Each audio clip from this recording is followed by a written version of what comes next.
She discovered that the doctor examining her was male. She tried to remain calm, but as the male doctor's hands touched her skin, she couldn't help feeling uneasy. Then, when the doctor prepared to conduct a more thorough examination, the woman immediately sensed something was wrong, but the doctor's serious expression made her doubt whether she was just being paranoid. After returning home, she felt depressed and showered repeatedly, trying to wash away the uncomfortable feeling. When she saw her husband, she broke down crying and told him what had happened. Her husband was furious and decided to report the incident to the police and publicly expose the doctor. The story quickly gained media attention. Under immense public pressure, the doctor ultimately took his own life. When his wife learned the news, she was devastated. She was 8 months pregnant at the time, and the emotional trauma triggered premature labor. The baby didn't survive, and the physical damage left her unable to have children again. She blamed everything on the woman, Claire, for reporting the incident to the police, and her heart filled with resentment. 6 months later, Claire gave birth to a baby boy.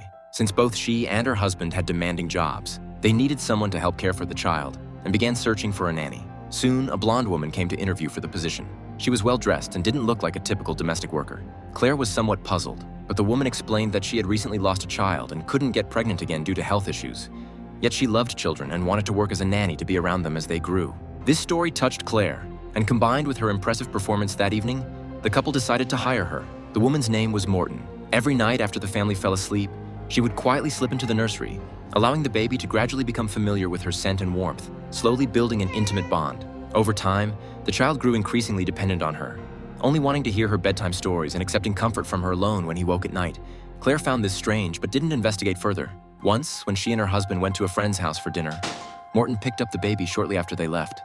A repairman working on the house happened to see this through the window and quickly looked away. Worried her secret might be exposed, Morton began plotting to make Claire suspicious of the worker. She hinted to Claire that the repairman had been acting like a voyeur and wasn't appropriate to keep around the house.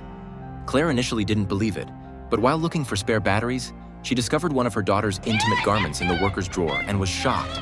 The worker knew he was being framed, but had limited communication skills and couldn't explain himself clearly, ultimately having no choice but to leave. That evening, Morton approached the husband, deliberately showing off her figure and asking if he wanted a drink. Fortunately, the man remained clear-headed and didn't cross any boundaries.